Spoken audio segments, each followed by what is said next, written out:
Should Bryson DeChambeau quit playing professional golf and be a full-time spokesperson, influencer, YouTuber, whatever he has been on social media, however you want to classify that, should he be that permanently?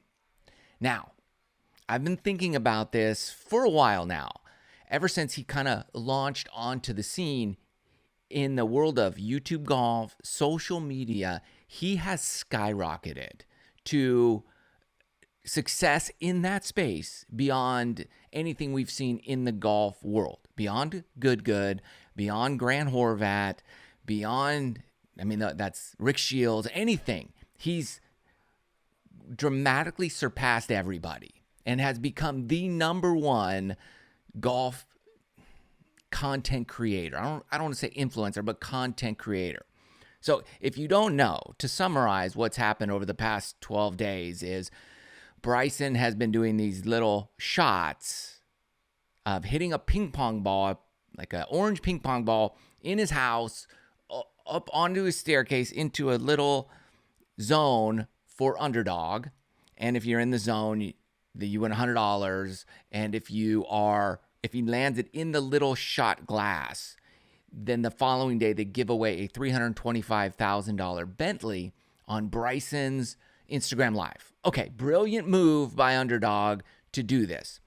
I did some rough calculations of the views he's gotten solely on Instagram, which is the biggest platform for like that type of content, that short form content.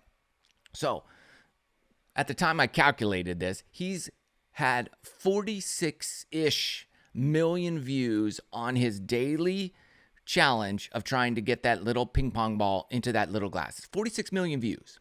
And according to our friends at ChatGPT, those 46 million views for a sponsor are worth anywhere of like $460,000 to $2.3 million.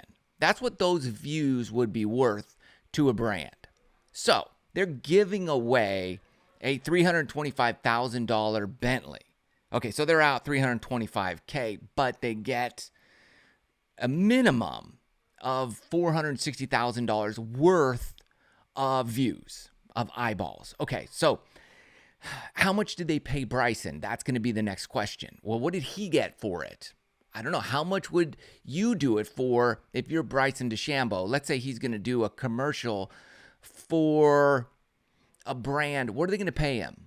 For, let's say, a one-day shoot, which would be, let's say, a 12-hour day travel day. He's probably getting $100,000, $200,000, $250,000 max for like a one-day commercial shoot for a brand, right? Give us your time for the day. We'll give you a chunk of change. The amount of time it takes him to hit these shots, well, that's partly up to him, but the longer it takes, the better for the brand. So there's a million different ways you could structure this. It could be each day we're paying you so much a day, but then there's an incentive for Bryson to stretch it out. And there's incentive for it to just be as short as possible, because Bryson just gets all the money in one day. But either way, it took 12 days. So however they did it, I'm going to guess Bryson got anywhere between $100,000 to $250,000 for his time.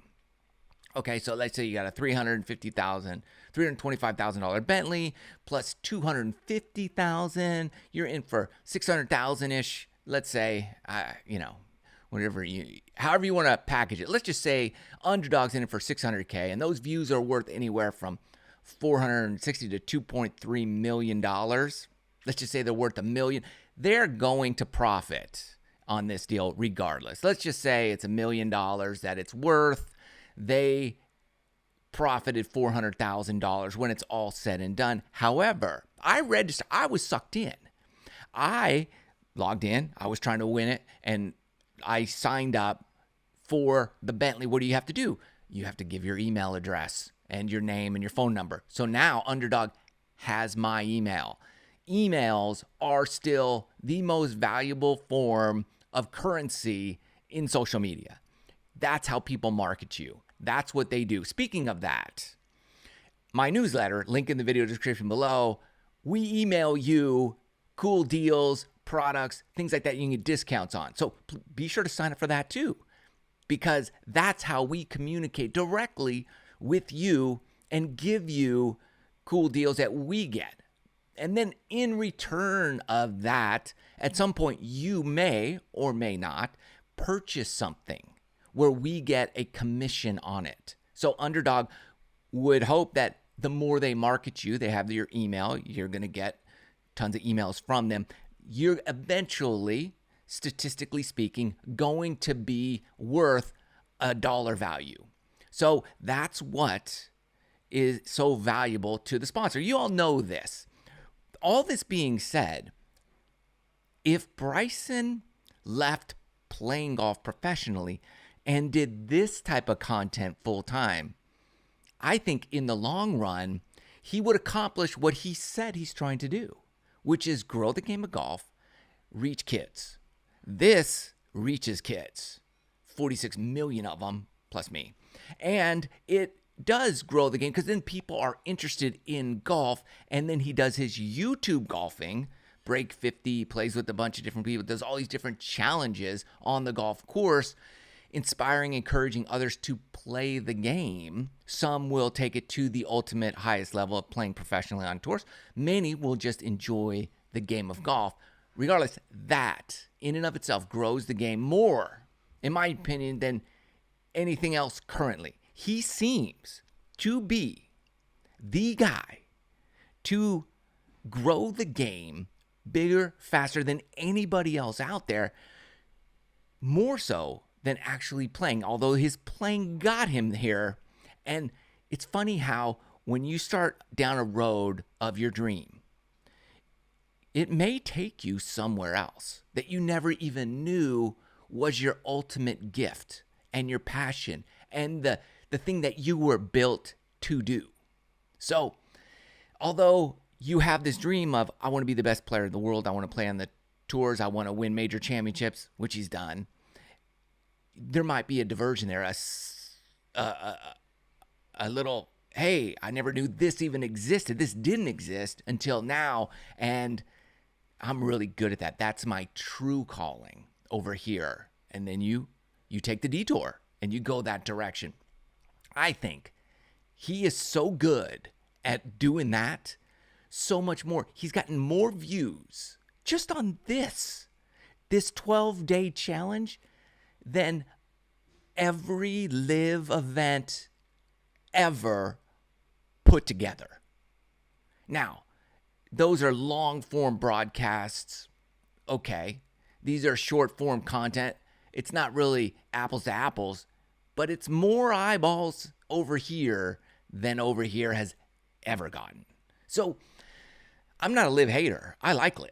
I was at the very first live event ever. I've always supported and enjoyed the live golf and what it is. But the reality is, one guy can outperform an entire league. Matter of fact, Bryson's outperforming the PGA Tour. So I'll put it there too.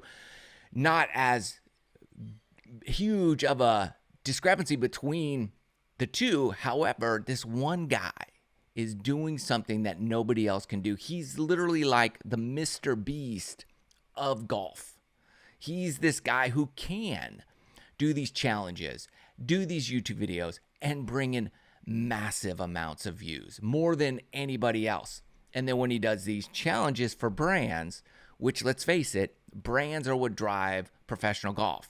You're wearing their clothing, you're playing their equipment, you're logoed up head to tail, you're using their products. That is what's paying for the PGA Tour. That's what's driving it. So now, if a guy like Bryson could do it over here, why wouldn't you do that full time? Work from your house just like you did. Do the challenges. Have fun.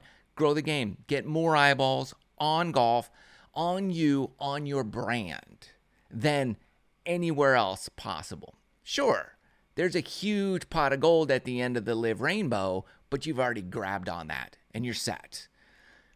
Do you truly want to grow the game and a cool brand and reach those kids like you say?